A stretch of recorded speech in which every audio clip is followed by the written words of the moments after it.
This is the Good Neighbor Podcast, the place where local businesses and neighbors come together. Here's your host, Jeremy Wolf.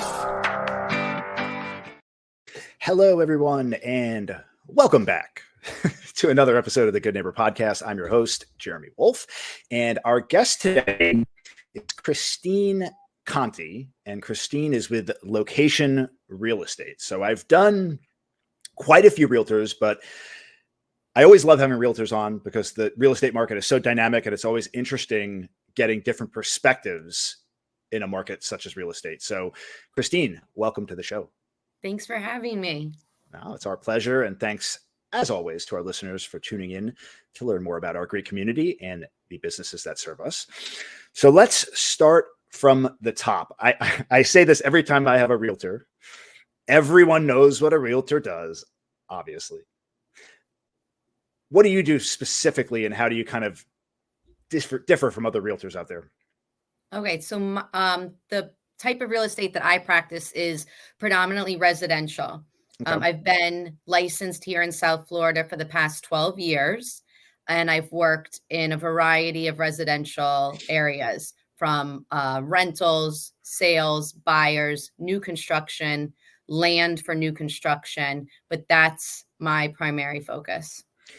Now, many of the realtors I've spoken with, especially at large brokerages like LoKation, they have teams that they're involved with in some way. Do you work in any way with a team, or are you a solo operator, so to speak?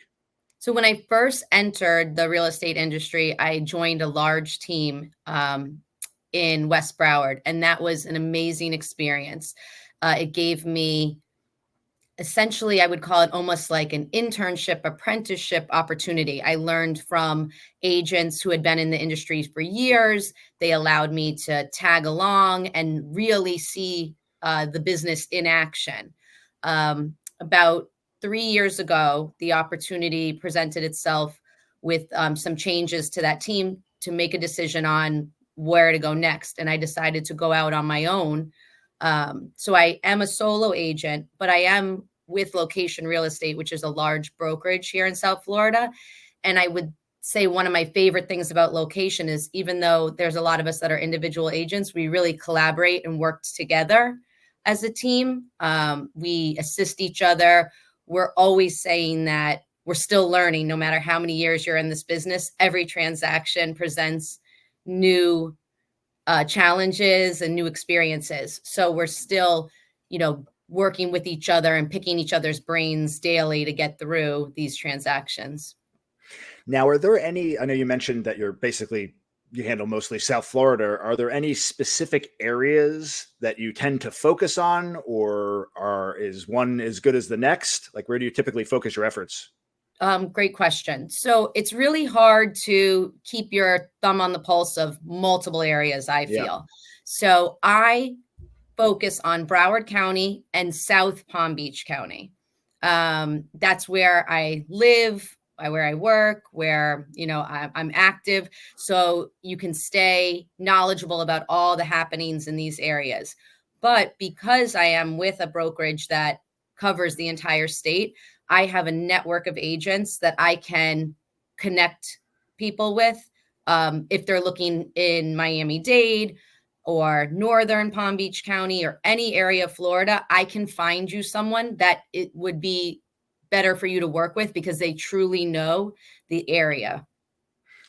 Yeah, that seems to me an advantage to working with a larger brokerage or a larger team. Because I guess if you're just on your own kind of doing things, you're not going to turn away business. Somebody wants to buy a property regardless of where the area is. But if you're really not familiar and you don't have your pulse on the market in that area, you're probably not going to be best equipped to serve the client. So it's great to have a network of people that you could refer out, or even just collaborate with. Like maybe you're helping them, but you have somebody you could lean on to get information to help the client with the best. Exactly. And that's what I tell people all the time. I tell them, listen, I'm not trying to say no to you. I just wouldn't do you justice by pretending to know this area. So let me introduce you to someone who's going to do the best job for you there.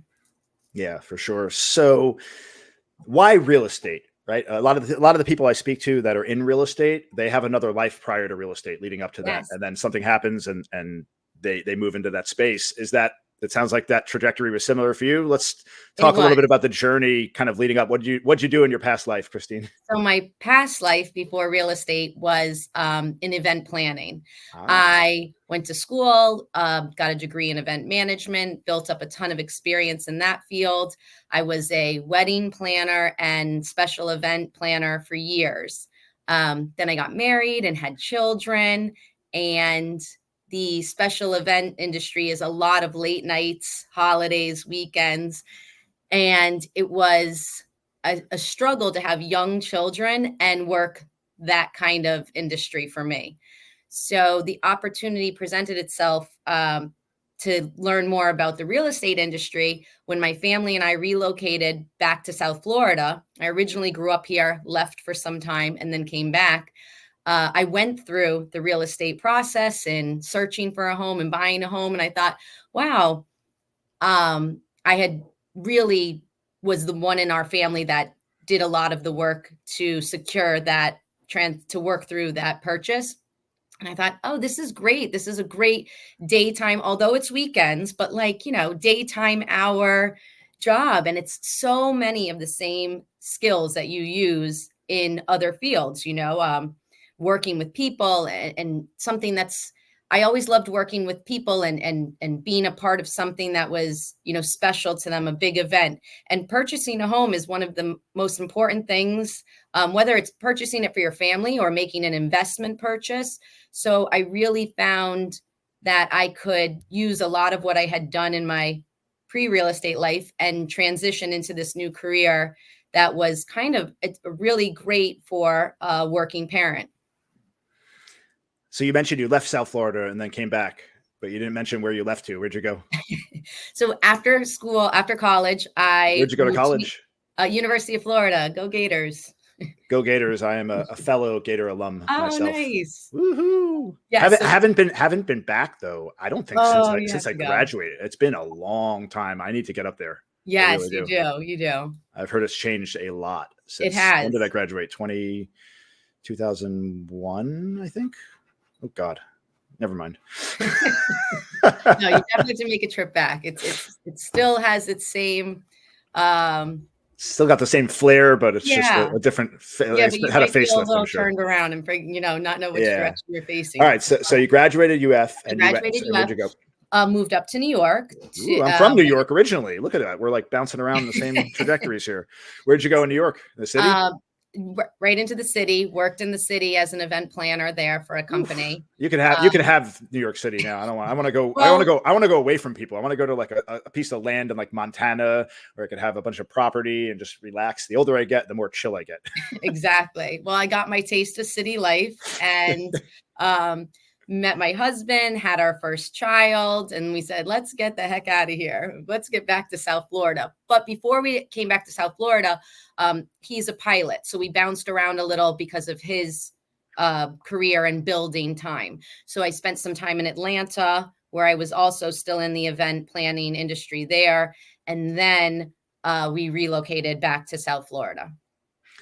Interesting. So and he's still a pilot today? He still flies? So from what I understand, pilots, he'll go away and he'll be away for like 3 days in a row, but then he comes back and he has 3 or 4 days at home. Is that right? There's all varying types of schedules, but over the course of our life, there was even schedules as much as like 10 days on the road. Oof. And then 4 days home. And, so that also mixed with having young children, his schedule and having young children really made the real estate industry that much more a really nice fit for me, because you really do control your schedule a lot, and you're able to then, pair childcare with appointments and when in busier weeks and quieter weeks and when he was in town and out of town. So it's interesting how I fell into real estate, but fell into it and fell in love with it. While we're on the subject of family, you mentioned kids. I have a 10-year-old, lovely 10-year-old son, 12-year-old daughter who thinks she's 16. How old are your kids? I have 2 boys, a 15 and a 16-year-old. Just slightly ahead of me. So 15 and 16, that would be going into 9th and 10th grade? They are headed into 10th and 11th. I'll have a sophomore and a junior this year. Yes. Ooh, any words of wisdom, any advice you can give me as my children get a little bit older, I mean, I guess it's different because you got 2 boys and I got the 12-year-old Mhm. daughter, but still, like, what am I in for here? Come on. I think the most important thing that I'm finding, and we're always just learning as we go through this, is just staying like involved with them, staying Yes. active, being around them. So you know who they're around and what they're into, and that just keeping, a part of their world and keeping them in yours and keeping that communication open is the best thing that I've found at this stage. Yeah, it can be easy to get separated in terms of, like, as my daughter gets older, obviously she wants to go hang out with her friends. She doesn't want to necessarily do things with me, so it's important to stay engaged. The Right. other night I came into her room, she was cleaning out the room, and I sat down with her, and we spent, me and my son and her, my son was dressing up, we were making videos, we spent, a good 2 hours of quality time, which I hadn't done really anything like that recently, and it was really And we get refreshing. so busy that Yeah. time, as everyone tells you, time flies, time flies. And I look across the table and I think, how did they get to be this old this quickly? This doesn't make Right. sense. It's crazy how it works. And in the moment, it doesn't seem like it's going by quickly. Everything can seem very, very slow and tedious, but then it really truly does. It sounds cliche, but it goes by Yep, in a flash. And it you look really back, where does. did it go? And it gets faster the older I get. Like, I I agree with always say you. on the north side of 40. And I'm like, okay, wait a minute. I'm like kind of like halfway through this journey. Like, I need to make the most of every second here. Definitely. Goodness, time is fleeting. So I always ask this question when I have realtors on the show. I Okay. don't know if you listened to any of the past episodes, but Hmm. pull out your crystal ball, Christine.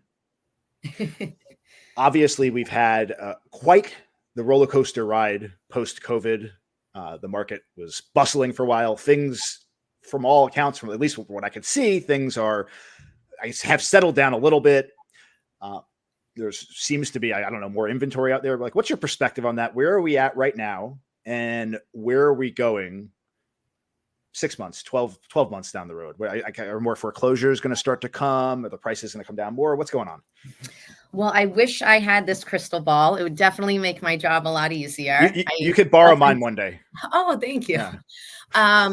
Yes, the craziness of COVID was something I had never experienced before. I mean, as we all know, everybody was trying to get to Florida and they came, and realtors were deemed an essential job. So we were working around the clock. We were just crushing it, getting people It into was houses, crazy. everything. It Yeah. was it was something that I've never seen before, and Like I fire. It was definitely like fire sales with it properties. it Something would was list and there'd be like a line of people. selling Scratch. things over video. I mean, I'd never done anything like that. It was wild. Yeah. And I hope to never do that again. It was too wild. But what I would say is you're right. Things have calmed down. We're not, listing things and within hours of that day having to put up the stop sign and say, hold on, we've got multiple offers, which is great. One of the things that I really would never sat well with me the whole time was people were just making these quick decisions, and as you weren't like worried, like, were they really making the, a smart choice, the best choice for them? Whereas it was just too much too fast. Yeah. So I am enjoying the fact that it's slowed down a bit. People are able to go look at a property, sleep on it, go a second time, see it again, really look through it and think it over and make sure that this purchase is the right one for them. I don't anticipate, and like I said, not only my realtor colleagues, but the other colleagues in the marketplace, my insurance agents and mortgage industry professionals, we all talk all the time. What do we think's happening next quarter? What do we think's happening 6 months from now? I don't anticipate, any dramatic crash that you can go online and find an answer to any question, any question you have, but they, the lending standards were so different than years ago when we did experience that big crash that I don't see a lot of distressed properties or foreclosures coming to us. But because people have calmed down and been able to reevaluate and kind of calm down on the pricing, I do think that sellers have to understand they're not just going to get crazy amounts thrown at them because somebody needs a place to get to. So I do see that prices will soften, I guess maybe is the word I would use. And we'll have to see what happens here. They're anticipating, interest rates hopefully coming down a little, which will help help buyers out. We are, all signs point that we're kind of moving towards more of a balanced market, out of this crazy seller's market, and more ease for buyers, which is exciting for everyone. I love at the end of the day for everybody to be at the closing table and the sellers to feel good, the buyers to feel good, and this be a really, fair transaction. All right. So I just checked my crystal ball. After the show, I'll share with you what's really on the horizon. Okay. Okay, great. Joking.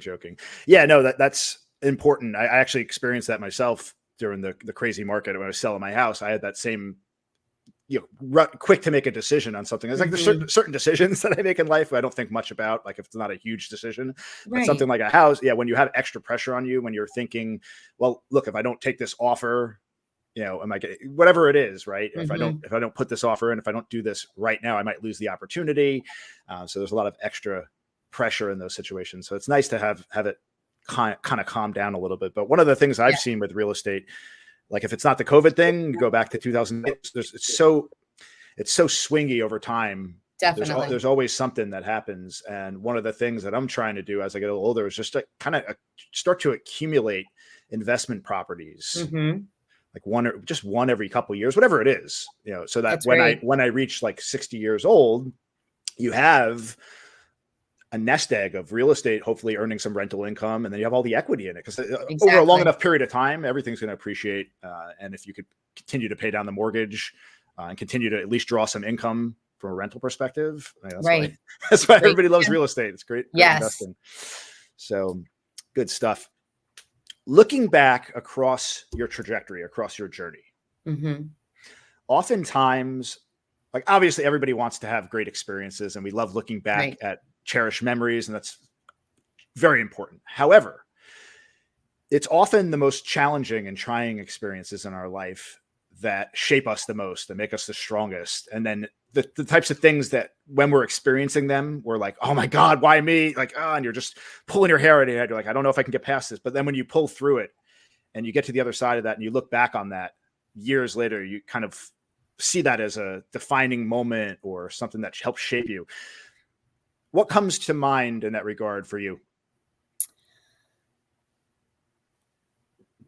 I guess the first thing that popped to mind as you were talking was in real estate, whether you're on a team or not, at the end of the day, you're almost completely responsible for maintaining your business, keeping your pipeline going, building that business. You are a small business. During the course of my career, I actually had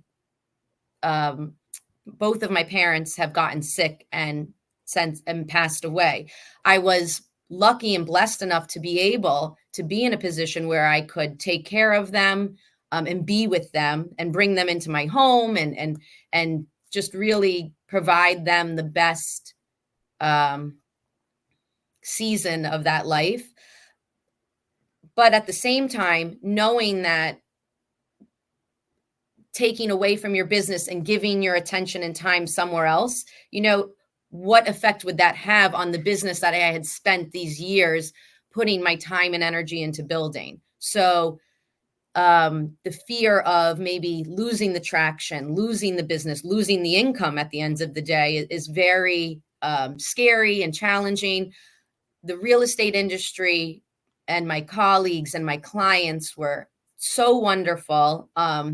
And the flexibility of being able to work your business in the early morning hours and then, dedicate time potentially, to something else and time block somewhere else and then come back to it the next day.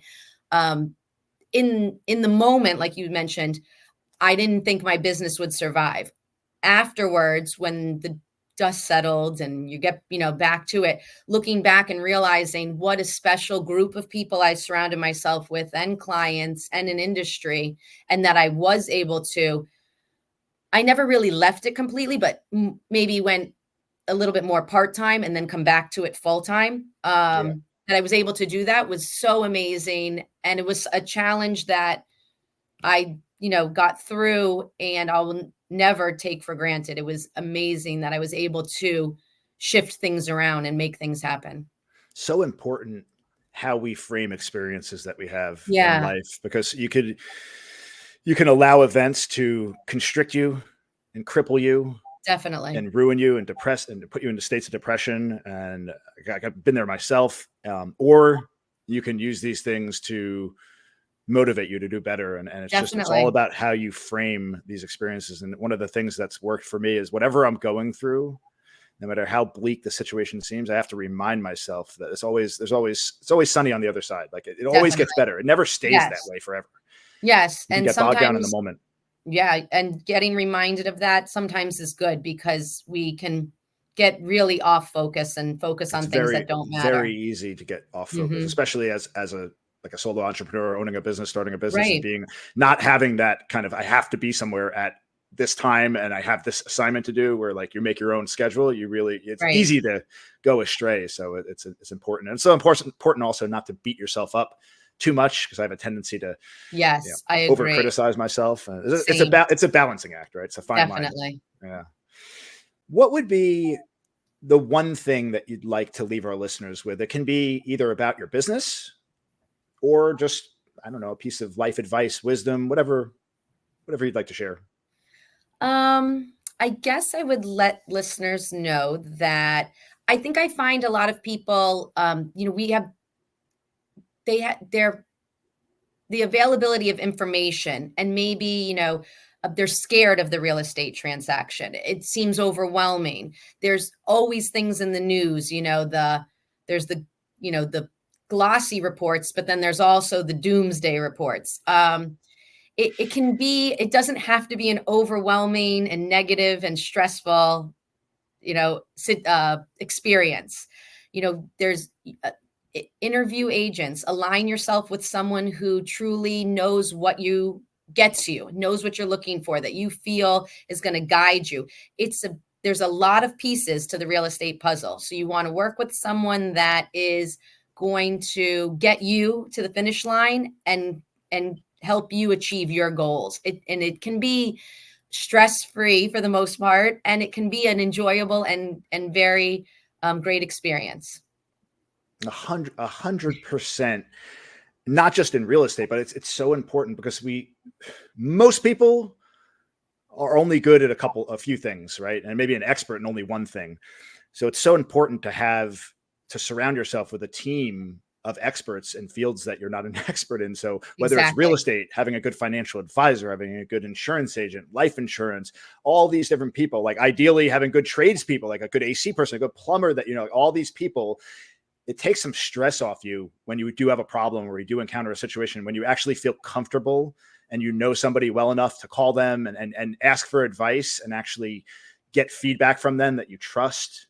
And it's so important. That's one of the reasons why we do this podcast and the show, is to get a look under the hood of all these different local businesses.